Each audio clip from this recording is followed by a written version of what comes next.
जय गुरुदेव। प्रणाम सभी को। निरोग जीवन के महत्वपूर्ण सूत्र अध्याय 13। लास्ट टॉपिक हमने पढ़ा था तुरंत मरने के लिए जन्मने वाले बच्चे। इसमें बताया गया था कि कुपोषण की वजह से कितने सारे बच्चे मर जाते हैं। तो आइए इसी श्रृंखला में आगे बढ़ते हैं। उपवास शरीर शोधन की महत्वपूर्ण प्रक्रिया। स्वर्णिम अतीत से ही उपवास भारतीय संस्कृति का अभिन्न अंग रहा है। विदेशों में भी विद्वानों ने इसे जाना और माना है तथा इसके महत्व को समझकर समुचित आदर दिया है।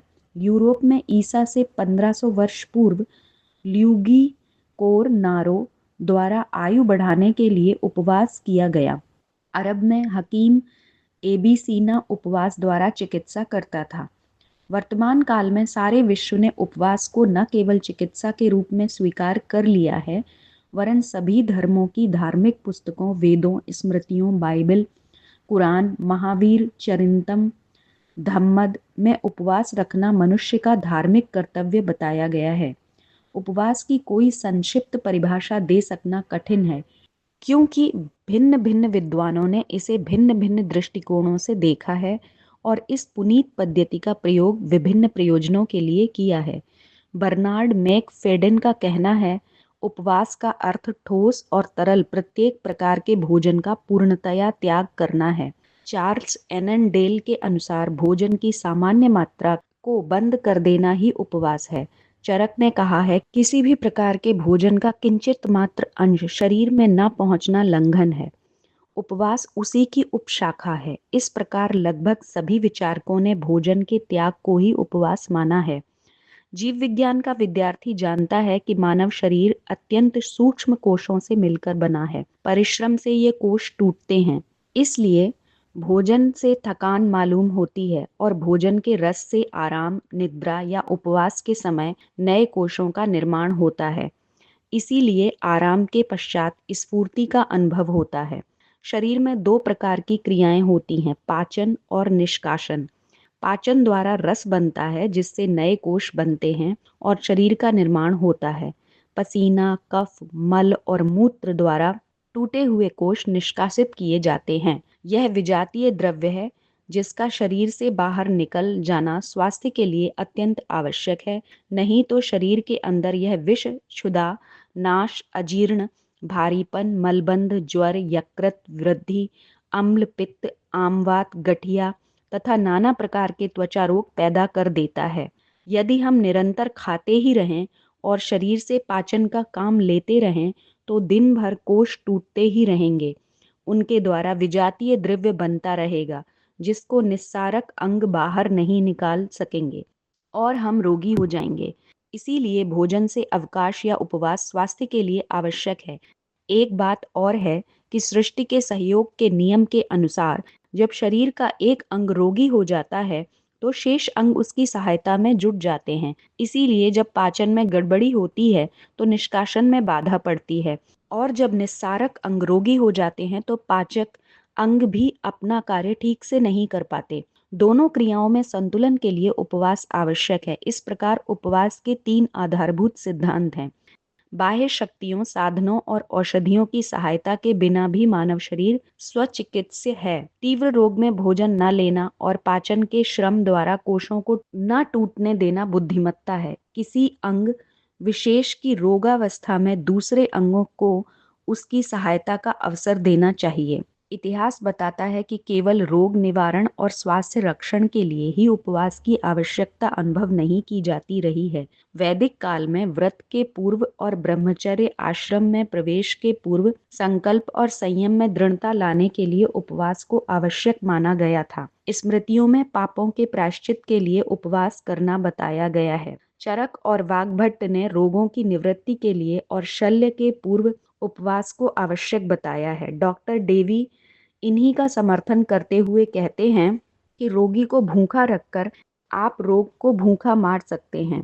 सातवलेकर ने भारतीय दृष्टिकोण का प्रतिनिधित्व करते हुए कहा है, पेट को आराम देने के लिए, विजातीय द्रव्य शरीर से बाहर निकालने के लिए, विषय विकारों की निवृत्ति के लिए, नैतिक और आध्यात्मिक प्रगति के लिए, नैसर्गिक बुद्धि के उदय के लिए, रोग निवारण के लिए, प्रेम की विशालता की दिव्य अनुभूति के लिए, विराट के साथ आत्म सामंजस्य आदि के लिए महत्वपूर्ण साधन उपवास ही है। वर्तमान समय में जबकि लोग खाने के रोग से पीड़ित हैं, सभ्यता और मलबंध का साथ हो गया है, असंयम का बोलबाला है, दिन में कई बार खाना एक फैशन बन गया है, अप्राकृतिक, अखाद्य और गरिष्ठ वस्तुओं का प्रयोग बढ़ गया है, पाचन क्रिया अत्यधिक पाचन श्रम के कारण निर्बल हो गई है और मशीनों ने मानसिक श्रम बढ़ाकर स्वाभाविक शारीरिक श्रम बहुत कम करके संतुलन बिगाड़ दिया है। रोग पीड़ित मानवता के लिए उपवास एक आवश्यकता बन गया है। इतना ही नहीं, महात्मा गांधी ने उपवास का एक नवीन और अद्भुत प्रयोजन बताया है। वे कहते हैं, अपने निकट के आत्मीय को सुधारने, उसे गलत काम करने से रोकने और उसमें पश्चाताप जागृत करने के लिए सत्याग्रही के अंतिम अस्त्र के रूप में उपवास अचूक है, क्योंकि उपवासकर्ता की आत्म पीड़ा अत्याचारी के अंतर को स्पर्श करके उसका हृदय परिवर्तन कर देती है। इस प्रकार उपवास का उपयोग रोग निवारण से लेकर नैतिक, भौतिक, आध्यात्मिक और संघर्षात्मक सिद्धियों तक के लिए किया जाता है, परंतु यह स्पष्ट रूप से जान लेना चाहिए कि उपवास स्वयं में कोई शारीरिक शक्ति बढ़ाने वाली क्रिया नहीं है। निम्नलिखित दशाओं में उपवास का निषेध भी किया गया है। यदि पाचक अग्नि ठीक हो और यकृत, फेफड़े आदि ठीक काम कर रहे हों, यदि रोगी क्षय और अन्य किसी ऐसे रोग से पीड़ित हो जिसमें शरीर के कोष बड़ी मात्रा में नष्ट हो गए हों और जीवन शक्ति का ह्रास इस सीमा तक हो गया हो कि वह पुनर्निर्माण करने में असमर्थ हो, शरीर की प्रकृति को बिना समझे नासमझी से उपवास करना खतरनाक हो जाता है। उपवास एक वैज्ञानिक प्रक्रिया है जिसे सावधानी से करने से लाभ होता है और असावधानी से करने से इसके घातक परिणाम हो सकते हैं। इसकी विधि को 4 अंशों में वर्णन किया जा सकता है। उपवास से पूर्व, उपवास के दिनों में, उपवास की समाप्ति कब और कैसे, उपवास के पश्चात सावधानियां। बहुत से लोग यह समझते हैं कि उपवास के दिन खाने की छुट्टी रहेगी। संभव है इससे शरीर कमजोर पड़ जाए, इसलिए उपवास के पूर्व वे ठूस ठूस कर भोजन करते हैं। ऐसा विचार भ्रमात्मक और हानिकारक है। 1-2 दिन के उपरांत के पूर्व कोई विशेष सावधानी की आवश्यकता नहीं है। केवल हल्का और सुपाच्य भोजन ही ठीक है। परंतु यदि लंबा उपवास रखना हो तो उपवास के पूर्व 2 या 3 दिन तक केवल फलों के रस पर रहना चाहिए ताकि शरीर में मल न रहे। उपवास शरीर का नवीनीकरण कर सके। जिस प्रकार बर्तन का मैल साफ करके उस पर कलई अच्छी तरह होती है और बर्तन चमकदार और नया जैसा हो जाता है, पेट संबंधी तथा समय विकार संबंधी पुरानी बीमारियों से लंबे उपवास विशिष्ट रूप से आवश्यक होते हैं। 1 सप्ताह का 10 दिन का उपवास आसानी से किया जा सकता है। उपवास के दिनों में रोगी को बंद कमरे में लेटा नहीं रहना चाहिए। एनीमा से आंतों को और जल तथा धूप स्नान से त्वचा को साफ रखना चाहिए ताकि विजातीय और विषैले द्रव्य निस्सारक अंगों और त्वचा से बाहर निकल जाएं। इसके अतिरिक्त भोजन के स्थान पर शुद्ध वायु, शुद्ध जल और सूरज की रोशनी से शरीर को शक्ति देनी चाहिए। परंतु उपवास की अवधि समाप्त होने का सबसे बड़ा और सबसे महत्वपूर्ण लक्षण सच्ची भूख लगना है। जबकि रोगी अपने को नियंत्रण में रखना कठिन समझता है और कुछ भी खाने को अपनी प्रबल इच्छा प्रकट करता है। इस प्रकार उपवास की अवधि समाप्त होने पर शरीर हल्का और फुर्तीला मालूम होता है। यही समय है जब रोगी के लिए उचित भोजन की व्यवस्था करनी चाहिए। उपवास का सबसे महत्वपूर्ण भाग उपवास के पश्चात उचित भोजन की व्यवस्था करना है। इसमें थोड़ी सी असावधानी भी रोगी के लिए घातक हो सकती है।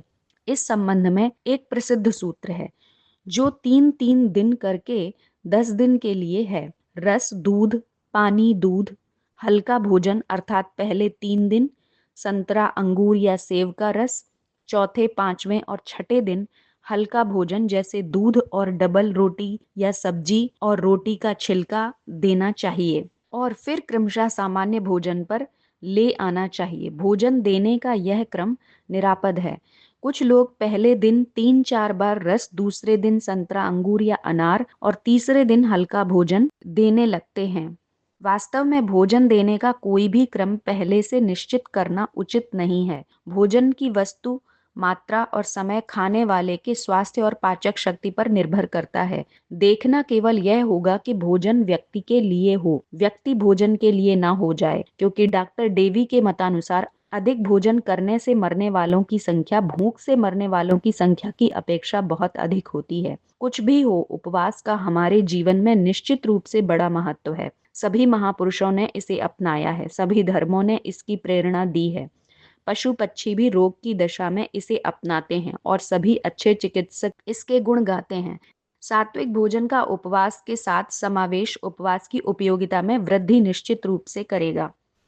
तो हमने आज के टॉपिक में जाना उपवास के महत्व को और उपवास के द्वारा कैसे शरीर का शोधन किया जाता है, उसके बारे में जाना कि हमें तुरंत कैसे उपवास को करना है और फिर कैसे उपवास को खोलना है। एकदम से गरिष्ठ भोजन करके उपवास नहीं करना चाहिए और ना ही उपवास से पहले बहुत अधिक भोजन कर लेना चाहिए। दोनों ही हानिकारक हैं। हमें उपवास को पहले रस से, फिर हल्के भोजन से, ऐसे धीरे धीरे समाप्त करना चाहिए, अन्यथा वो उपवास लाभ के स्थान पर हानि देता है। तो आज के लिए इतना ही। जय गुरुदेव, प्रणाम सभी को।